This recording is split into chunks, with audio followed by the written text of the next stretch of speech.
दोस्तों, कभी दुनिया की सबसे शानदार एयरलाइंस में शुमार रही एयर इंडिया पिछले कुछ सालों में कर्ज में डूबती चली गई। एयर इंडिया जिसमें सफर करना कभी शान की बात होती थी, वो एयर इंडिया कर्ज में ऐसी डूबी कि उसकी साख खत्म हो गई। पिछले कई साल से सरकार इस कोशिश में थी कि एयर इंडिया को प्राइवेट हाथों में दे दिया जाए, लेकिन इस कोशिश में कामयाबी नहीं मिली। अब आखिरकार टाटा ग्रुप ने इसे खरीद लिया है। दोस्तों, टाटा ग्रुप ने सबसे ज्यादा बोली लगाकर एक बार फिर अपनी उस कंपनी को अपना लिया जिसे कभी सरकार ने छीन लिया था। दोस्तों, आज की वीडियो में हम एयर इंडिया के बारे में ही बात करने जा रहे हैं, तो बने रहिए हमारे साथ वीडियो के अंत तक। और अगर आप चैनल पर नए हैं तो चैनल को सब्सक्राइब जरूर कीजिएगा, साथ ही साथ बेल आइकन को ऑल पर सेलेक्ट करना ना भूलें। तो चलिए शुरू करते हैं आज की वीडियो। दोस्तों, दुनिया भर में एयर इंडिया के नाम को एविएशन इंडस्ट्री में बड़ी पहचान दिलाने वाले भारत के जाने माने उद्योगपति JRD टाटा ने इस एयरलाइंस की शुरुआत 1932 में की थी। हालांकि एयर इंडिया को इसकी स्थापना के समय टाटा एयरलाइंस के नाम से भी जाना जाता था।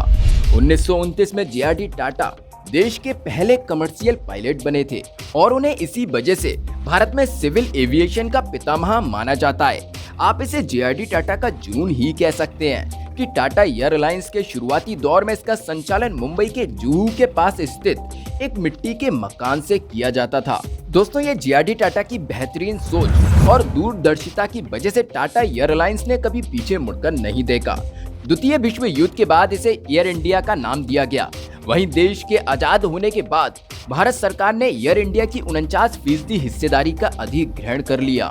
दोस्तों, एयर इंडिया की पहचान माने जाने वाला मशहूर शुभंकर महाराजा 1946 में सार्वजनिक क्षेत्र की कंपनी बनने के दौरान सामने आया था। वहीं 1953 में भारत सरकार ने एयर कारपोरेशन एक्ट पास कर इस कंपनी को पूरी तरीके से अधिग्रहण कर लिया, जिसके बाद टाटा ग्रुप की ये एयरलाइंस सरकारी कंपनी बन गई।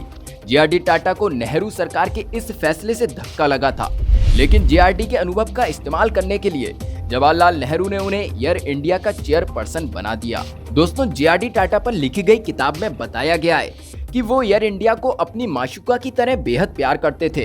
इस किताब के अनुसार उनकी दीवानगी का आलम कुछ ऐसा था कि एयर इंडिया के विमानों के टॉयलेट से लेकर एयरलाइंस के काउंटर पर गंदगी दिखने पर JRD टाटा खुद सफाई में जुट जाते थे।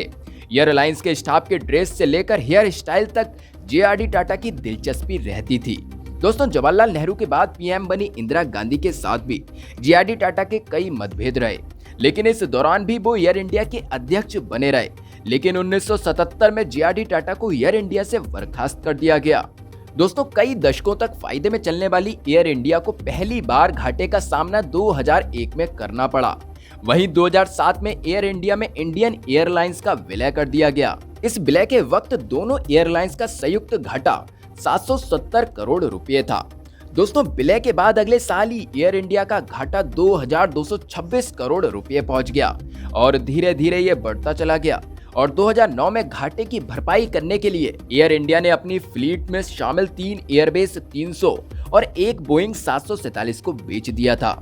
इसी दौरान सभी एयरलाइन कंपनियों के लिए अंतर्राष्ट्रीय और घरेलू उड़ानों की अनुमति मिल गई, जिसके बाद साल दर साल एयर इंडिया की हालत बद से बदतर होती चली गई। इसमें राजनीतिक दखलंदाजी और कुप्रबंधन ने कोड़ में खाज का काम किया और अब एयर इंडिया पर करीब 60,000 करोड़ का कर्ज लद चुका है। दोस्तों, अगर आसान शब्दों में कहा जाए तो सरकारी एयरलाइन होने की वजह से इसका जमकर राजनीतिक दोहन हुआ। एयर इंडिया कर्ज में डूबी हुई है और लंबे वक्त से डूबी हुई है। यही वजह है कि लंबे वक्त से इस बात की कोशिश की जा रही थी कि एयर इंडिया को बेचा जाए। दोस्तों, एयर इंडिया को बेचने का फैसला सबसे पहले 2000 में किया गया था। वो मई का महीना था और बीजेपी सरकार ने एयरलाइंस के 60% शेयर बेचने का फैसला किया। उसके बाद कोशिशें तो खूब हुई, लेकिन कामयाबी नहीं मिली और 21 साल बीत गए। दोस्तों, अब मोदी सरकार में ये काम पूरा हो रहा है। कर्ज में डूबी एयर इंडिया की पूरी हिस्सेदारी सरकार बेच रही है। इसी के साथ कर्ज में डूबी एयर इंडिया 68 साल बाद अपने पुराने मालिक के पास लौट आई है।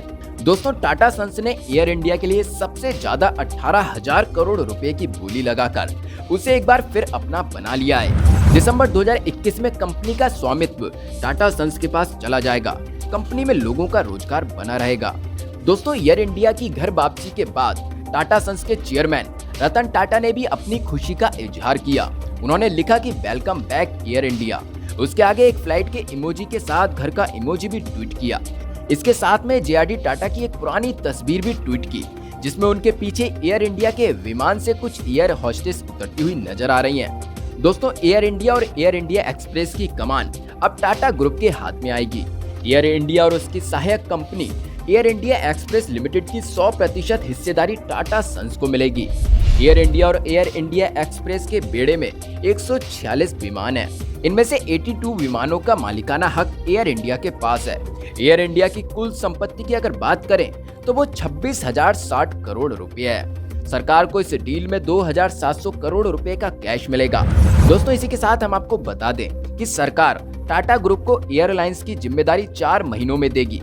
डील के ऐलान से 15 दिन बाद इस ट्रांसफर की प्रक्रिया शुरू होगी।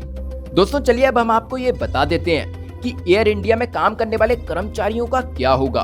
दोस्तों, आज की तारीख में एयर इंडिया में 12,085 कर्मचारी हैं, जिनमें से 8,084 स्थायी कर्मचारी हैं और 4,001 कर्मी कॉन्ट्रैक्ट पर हैं। इसके अलावा एयर इंडिया एक्सप्रेस में 1,434 कर्मचारी हैं।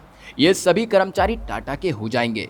1 साल तक इन कर्मचारियों को कोई नहीं निकाल सकता है, और अगर उसके बाद इन्हें कोई निकालता है तो इन्हें बीआरएस देना होगा। तो दोस्तों, आज की वीडियो में बस इतना ही। आशा करता हूँ आज की वीडियो आपके लिए पसंद आई होगी। वीडियो को लाइक करना, कमेंट करना और शेयर करना ना भूलें। इसी के साथ साथ दोस्तों, हमारे इस चैनल की बाकी वीडियोस को भी जरूर देखें। चलिए मिलते हैं एक और नई वीडियो के साथ। जय हिंद।